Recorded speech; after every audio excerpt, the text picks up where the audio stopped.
Wisconsin Governor Walker recently signed right-to-work legislation in his state as part of his continued assault on labor unions.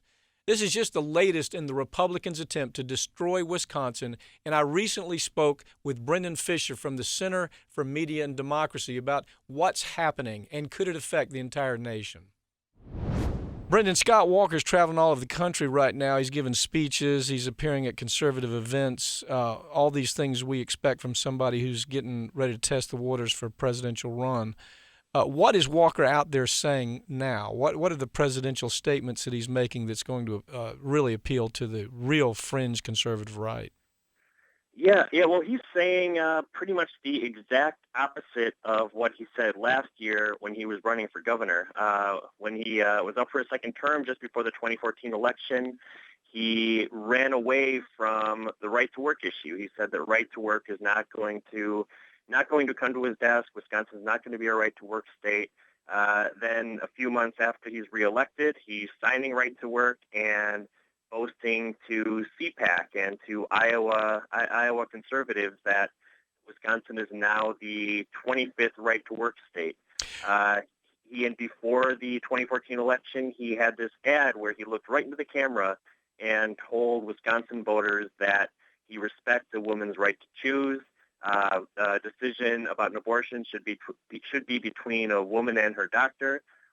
And now he is boasting of signing about his plans to sign a 20-week abortion ban, and he's boasting about shutting down Planned Parenthood to Iowa voters.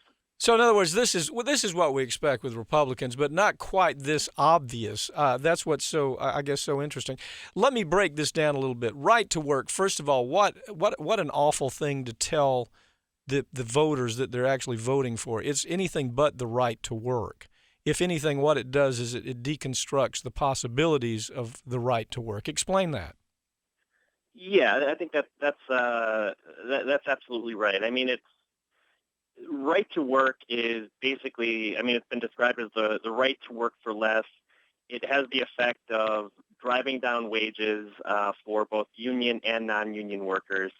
And it really means the right to freeload, because if a majority of workers within a particular shop vote to unionize, then the union is going to act as the exclusive bargaining representative of all of those workers, and they're going to bargain for higher wages and more benefits. And what right to work does is allow non-union members to free ride on that negotiation and to get all of the benefits of union representation without paying the cost. So it's really it could be described as right to free ride, but it has the ultimate effect of defunding unions, making it harder to organize and to collectively bargain, and that increases the influence of corporations both in the workplace and in the political sphere. Okay, but the point is you've got Scott Walker out bragging about that's what he did to right in his backyard. This is what he did to Wisconsin, and so now he's saying that this is good for the country. Yeah, apparently. It's hard to make the argument that it's good for the country. And during the right to work debate in Wisconsin, you saw the justifications for right to work sort of shifting, or depending on who you talk to. Some of the proponents would frame it in terms of worker freedom, that it's a worker's right to choose whether they want to free ride or not. Others have claimed that it makes the state more appealing for businesses, and none of these claims have really stood up. Well, but what's important, it seems to me, Brendan, is Scott Walker believes that this has a national voice, that throughout the nation we want to do away with unions. If you listen to if you buy into what he's saying, that this has a national platform that we want to do completely away with unions, because this would. And that's the first thing he's out there bragging about. And the second thing is that we want to do away with the right for women to make a choice, because that's now his next move. So, if you look at how far to the right that swing is, he believes he's going to win in the primaries with a very, very strong right-wing message. Oh, I think that's absolutely right. He staked out the position of running to the right of right of Jeb Bush and trying to rope in a few major donors along the way. But I think it's entirely fair to infer that he is going to support a national right to work. If Walker were to become president, he would support a national right to work bill, and he would push for as many abortion restrictions as he could get through, and appoint justices and federal judges that would take a very limited view of what forms of abortion are constitutional. So he'd use executive orders, he'd use the courts to accomplish at least those two things. But let's go through the list of what he's doing to the state of Wisconsin. I mean, look at his money management. I mean, right now, the budget proposal that he came up with it now has Wisconsin in over $1 billion deficit. I mean, isn't that what he needs to raise another $1 billion because he cut taxes? Isn't that kind of what we'll expect with him again? Cut taxes to the big corporations, and then hope that you have enough money to pay for things like schools and military and such as that. Isn't that kind of the way he's approaching this? Yeah, I mean, I think Walker has consistently been focused on campaigning for his next office. I mean, throughout his entire political career, and he has been a politician for most of his adult life, he's always set his sights on the next office, and has really not focused all that much on governing. And the policies that he's been pushing through have been primarily, since he's become governor, the policies that Walker has been pushing through and focused on have been focused on a national audience and focused on appeasing major donors.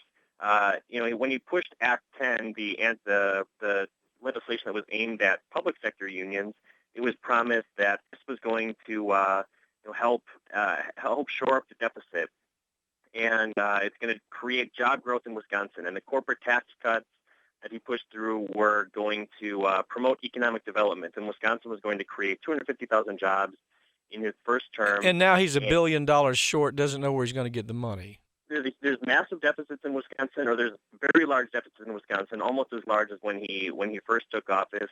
And Wisconsin lagged the rest of the nation when it comes to job growth, and is last in the Midwest when it comes to job growth and economic recovery. All of the promises, all of the legislation that he's pushed through, this extreme legislation that's prompted massive protests, he promised that these harsh cuts to schools, these harsh attacks on public sector workers, and now private sector workers were justified because it was needed for job growth and balancing the budget. And none of those things have come through. Yeah, and as a matter of fact, the budget's in worse condition, and the chances of him balancing any budget is impossible.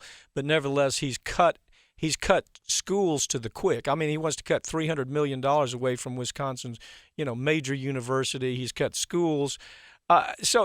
Again, my question is, does that play well on a national platform? In other words, is he in sync with the American public? And maybe just you and I are looking at saying, how would you possibly go in saying that you're going to talk about taking away union rights totally, that you're going to take away women's right to choose, that you're going to cut education, that you're going to pass on major tax cuts to corporations, and then create a budget that you can't even balance the budget and end up with a deficit? I mean, that's the short sentence about Scott Walker's history, isn't it? Yeah. I mean, I certainly don't think he's in sync with the majority of American voters, and he's not even in sync with the majority of Wisconsin voters. I mean, the fact that during the 2014 campaign, he had to run away from right to work, he had to run away from abortion restrictions, is indicative of where voters really stood. And since he's begun to push through this legislation, like right to work and like these plans for restricting abortions, his poll numbers have really dropped in Wisconsin. Isn't all of this that he's doing almost like he's being ordered to do this by way, of course, his big benefactors, which are the Koch brothers and a whole host of other billionaires? But this is really coming from the ALEC playbook, isn't it? I mean, how do you get any closer to ALEC's wishes for a governor? Yeah. Well, and Walker is an ALEC alumnus. He was a member of ALEC when he was in the legislature. ALEC just tweeted a picture a few weeks ago Walker arm in arm with ALEC CEO and boasting of their alumni governor. And and I think most of the legislation that he's pushed through, or at least most of the controversial legislation he's pushed through, has come directly from the ALEC playbook. The attacks on unions, that's an ALEC bill. We did a side-by-side between Wisconsin Right to Work bill and the ALEC Model Right to Work Act. And it's basically a word-for-word copy. Well, a couple of years ago, of course, they caught it was the actual bill that ALEC had written in word for word. I mean, and Scott Walker pushed that through. So is this ALEC allegiance that he has? Isn't this his way to kind of confront Jeb Bush in the money hunt? Isn't this all really about the money hunt? Yeah, I mean, there's clearly a competition right now among major Republican candidates for donors. They not only have to appeal to the right wing Iowa caucus goers and New Hampshire primary voters, but there's the race is on for major right wing funders. And I think Walker has demonstrated that he is willing to do what funders want.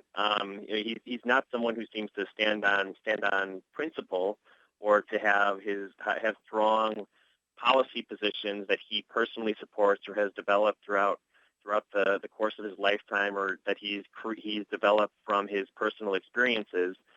He's more than willing to do whatever is necessary to win elections and to attract big funders.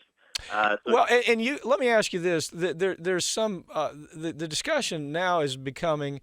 Has the American public been so dumbed down? I mean, have they become just so ignorant that it's okay for a candidate like Walker to say, I don't understand evolution, therefore I don't want to talk about it, or I don't understand climate change, therefore I don't want to talk about it, and yes, I dropped out of college because I couldn't make it. Is that just okay with the American public right now? I mean, do you think we've really been dumbed down that far?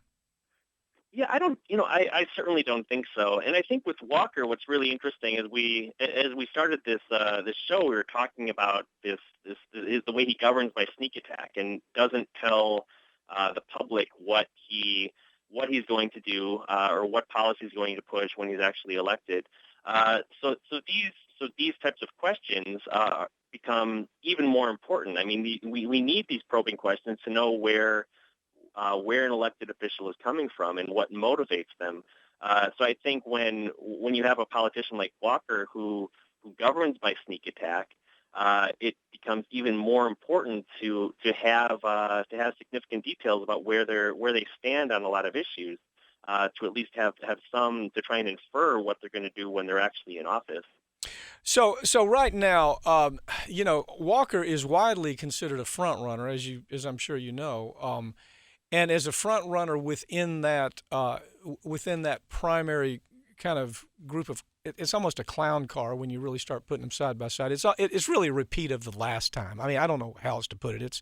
It's a repeat of the last time. It's a little bit laughable, a little bit scary, but from a Democrat standpoint, it seems to be very beneficial to have the weakest guy prevail. And in the primary race, because of the way the Republican Party has devolved, I guess is the better way to put it. A guy like Walker wins, but does that really mean anything on a national scale? You see, isn't that really the problem? Sarah Palin could win, but in the primaries, but could she win on a national scale? I mean, shouldn't this be good news for the Democrats? Yeah. I mean, I think one of the things about the way Walker has won elections in Wisconsin has been that they've always been in very low turnout races. He's never won an election during a presidential year, during a presidential election. 2010 was an off-year election, low turnout. 2012 it was that election was in June, and 2014 another off-year election. And these are good elections for Republicans, and throughout those three different election cycles, he's never expanded his base of support among Wisconsin voters. So he's really not been tested on on the type of elections on presidential elections when there's higher turnout. And you really have to appeal to a broader set of the populace. I suppose what I'm saying is if you are even moderate to progressive and you want a real president that has some possibilities of actually making a big impact in this country, aren't you kind of pulling for Walker to make it through the primaries in hopes that the Democrats can put up somebody hopefully better than Hillary Clinton to be engaged in a national fight? I mean, I'm not Democrat, but if I were Democrat, I'd be saying, yeah, go Walker, go in the primaries. Isn't it almost that ridiculous? Yeah, I mean, I think I think it has been easy to underestimate Walker, though, because I think as we've seen in the 2010, 2012, and 2014 elections, he will say whatever it takes to get elected. You don't necessarily know what he's going to do once he's in office, but he's very good at messaging.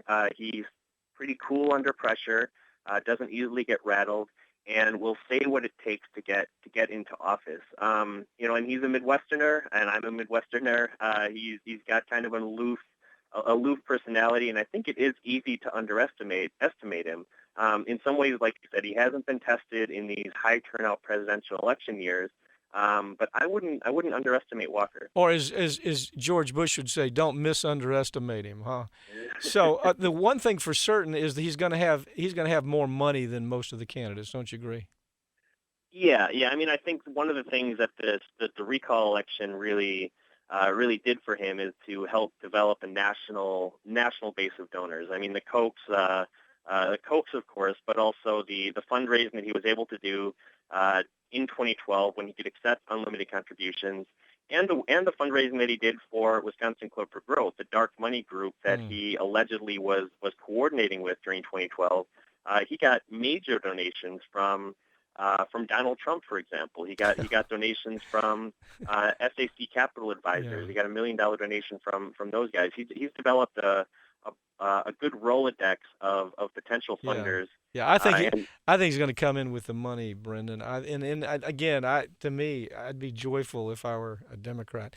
Well, look, thanks for joining us. Let's keep up with this story. We'll have you back on as this develops, and we'll kind of have maybe a few laughs as he gets up there on stage and says what I know he's going to say. So, anyway, yeah. If he can take on the protesters, he can take on ISIS. Yeah, thanks for joining me. Okay.